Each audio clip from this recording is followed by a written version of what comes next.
welcome back to GBN America, where I'm delighted to welcome Girdusky, who is a Catholic commentator and the author of the book They're Not Listening, How the Elites Created the Nationalist Populist Revolution. Ryan, thank you so much for joining me, particularly to talk about how Catholics are likely to vote in this upcoming presidential election. What has your research shown so far? Well, Pew Research, which is one of the largest institutions in America that does polling, their sample size is about 10,000 people, which is extremely large for a poll. They found that Catholics were leaning towards Donald Trump by a measure of 5 points, 52 to 47. Trump won the Catholic vote in 2016, but then lost it in 2020 against Joe Biden, who is a practicing Catholic. This would be a very big shift. Of the three major swing states in the Midwest, Pennsylvania, Michigan, and Wisconsin, between 20 and 25% of the population is Catholic. So it would be a tremendous swing in three very, very important swing states. This is really interesting because, as it happens, my late grandmother was an American Catholic.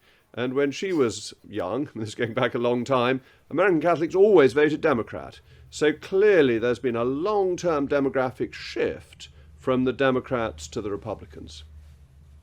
Correct. And the Catholics were a huge voting bloc of the Democratic Party. My great-grandmother was a huge supporter of FDR.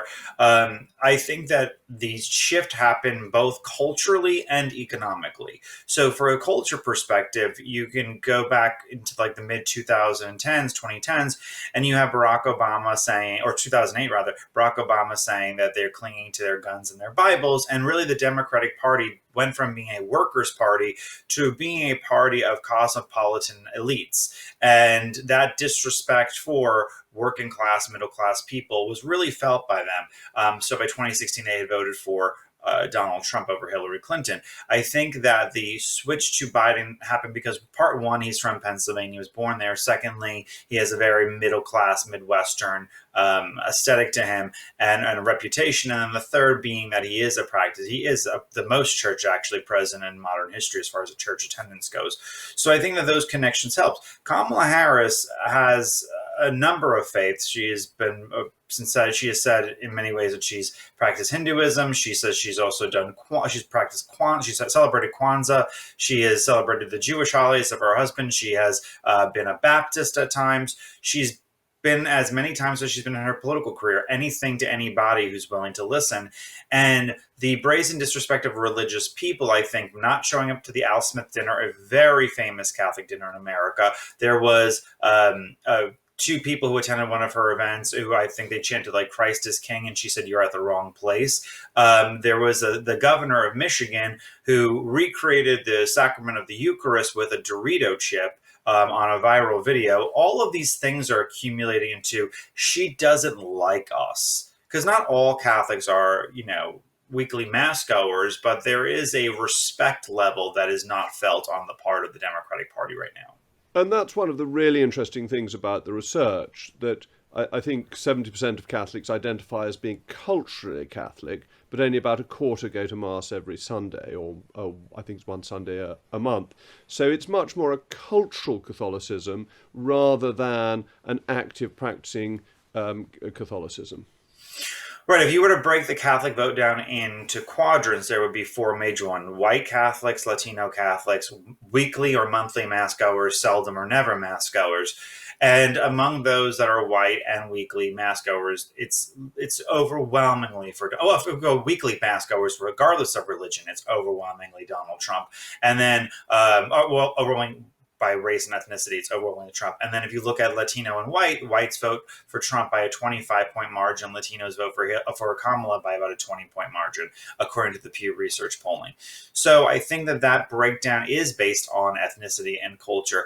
And I think there are certain Catholic institutions. Look, Catholics make the best schools in America. America was built on Catholic education in many ways. It far, far exceeded that of public education, especially during COVID. There are Catholic institutions like the Knights of Columbus, like Rosary Societies, that really mean something. Even if you don't go there, you may have fond memories of your parents or your grandparents going there. You may not still go to church, but you were raised in the Catholic school and you thought very highly of it. All of these things are a matter of just respect of our institutions and of who we are. And they're not feeling it from the Democratic Party right now. And the Democratic Party is very much leaning heavily into this perception that they are a party just of elites with a college education who never attend church, who look down on people with a faith, regardless of how orthodox they are in that faith. That is really, really, really hurting them with this population. And I think Joe Biden's evolution as a Catholic is really extremely interesting. I speak as a Catholic, and I don't doubt his faith or the sincerity of his faith. But what interests me is that to be a successful Democrat, he has had to underemphasize some elements of Catholic teaching. And that seems to me to represent a reality of what it is to be a Democrat in modern American politics. I think that the Democrats somewhere in the late 90s really sat there and said being a Catholic in public life is more about their social justice work. It's the Dorothy Day principles of helping the poor and working on immigrants' rights and whatnot. And they really pushed aside every other thing when it comes to abortion, sanctity of life, even euthanasia, things that would be horrendous in the eyes of a Catholic just, a decade ago. And so this libertine aspect of all culture had to be sacrificed in order to be a successful Democrat. Now, obviously there is a separation of church and state in this country, and we don't govern by the orthodoxy of the Vatican, but their need to repress all of their religious values at any time in the face of wherever it conflicted with the Democratic Party is pretty profound. The only times they sit there and profess their Catholic faith is when it is used to advance the principles of the Democratic Party. There are very few, if anything. I actually don't think there are any pro-life Catholics left, pro-life Democrats rather left in Congress, which says a lot because there were quite a few, even though they were a minority 10 years ago. And if we were to flip this round to things that within the Republican Party you have to believe, from a pro-life standpoint, most Republican politicians are in favour of the death penalty, even if they're Catholic. So it seems as if politics overrides religion in both parties. Right. Well, the death penalty, to one little point, the church changed its position on the death penalty versus abortion, which the church has been very consistent on its teaching of abortion. I agree with you because I am a practicing Catholic who's opposed to the death penalty because I do believe in the sanctity of life. That being said, I think that there's a mixed bag of people who sit there and say, well, death penalty only for extreme cases or only when we can't keep a criminal safely in prison. I think there are some levels there of more nuance than there are. But listen, if you are a young person today, there is nothing in culture that sits there and says it's important to be religious. It's important to be part of a church or an institution, especially one of faith. To do it and to continue it in this generation, you really have to be dedicated. You really have to be researched, and you really have to believe quite a bit of it. And that's why I think many younger Catholics are much more conservative on principles, because they had to fight to believe this. Everything's telling them not to. Everything's telling them to look down upon these institutions. So I think that's really where you're seeing a very big generational divide. And I think that's very interesting. I think you see that in the UK as well, that the parts of the Catholic Church that are growing are the more conservative parts. The Latin Mass is doing particularly well. The more orthodox orders are receiving many vocations, whereas the ones which are a bit more wishy-washy, people seem to be going away from. But interestingly, in voting trends, in the research that I've been shown that you've been commenting on, most Americans seem to be voting, Catholic Americans, as much on the social teaching of the church as on the fundamentals. Right. And I just want to go back to one thing you said. There was a study done, the New York Times reported on, that for the very first time in American history, young men attend Mass more frequently than young women do.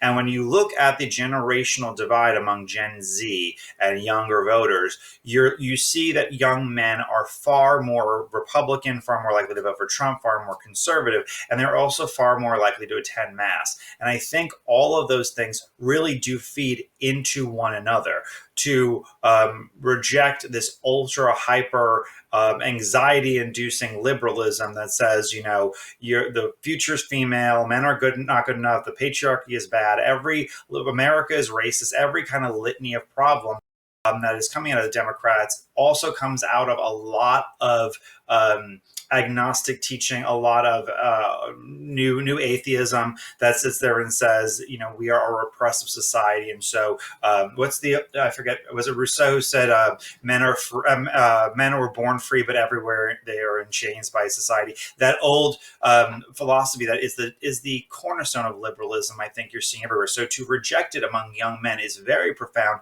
and it is specifically something very important. I think when it comes to the vote among Catholics as a whole, there is both the cultural teachings of the church, and then there is also a fiscal policy to it. Most Catholics are centrist on fiscal policies. They're not far right or far left. They don't want handouts from the government. They don't want a welfare state. They want the respectability of a good job, and they just want you to respect them as people, both fiscally and their cultural traditions.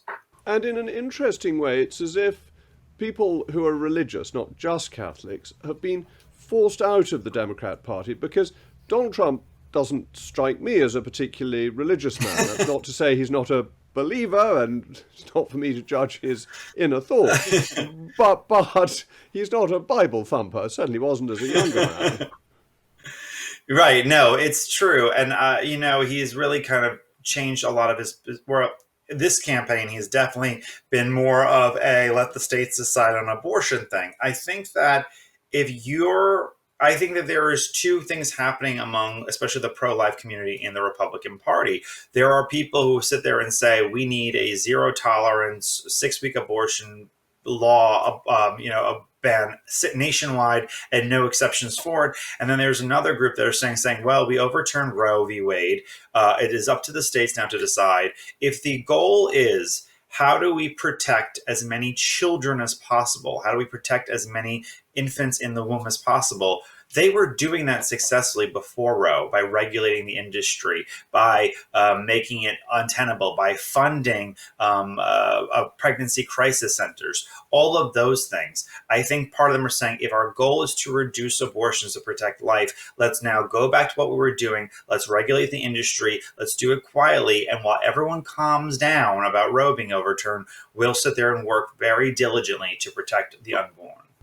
And to provide the support to new mothers and their babies, which may be financial support, which is something that, from these polls, I think many Catholics would be strongly in favour of providing that resource to help people. Well, and to the point, J.D. Vance is a Catholic convert, and and when he was a U.S. Senator, he proposed the idea of making, in America we don't have universal health care, but he was making the idea of delivery rooms being covered by the government, that no woman would go into debt to have a baby. And as a vice presidential candidate, he has talked about increasing the child tax credit to $5,000 per child for the first year they were born. Every year until they're 18 years old. Since the first year they were born. That would be a significant step in the terms of a fiscal policy that is pro-family and that leans in on saying it's not a punishment to have a child, it's not a punishment to have a family. It's actually something we really, really want Americans to do. So that's a very big, important part of it. And this could be very important because in a number of swing states, as we were saying at the very beginning of this conversation, the Catholic vote could determine who wins, and it's a very, very close race. Yeah, the Catholic vote has decided the winner of the last presidential elections, I think, going back to Ronald Reagan. I don't think there's ever been a president who's won without winning the Catholic vote. So it is, it's a 25% of the country. It's the most important in Nevada, Arizona, Pennsylvania, and Wisconsin. That's enough votes to sit there and carry anyone to the presidency. And then if you mix that with churchgoers who are evangelical or Baptist or Southern Baptist or whatnot, then that is, the church-going community is very, very substantial. It is lowered, but those who still remain part of the practicing portions of the faith have looked around and said, this community doesn't represent me. This party doesn't represent me. And outside of the institutional Black church and some Latino Catholic pastors, there's virtually no religious people left. I mean, universalists, but they're not even really religious. Though besides that, there is no one left, churchgoers who are, openly pro left wingers. It's just Jesuits and black pastors. Well, the Jesuits are another discussion altogether. Ryan, thank you very much indeed. Your insights absolutely invaluable. I'm very grateful. Thank you so much. Thank you so much.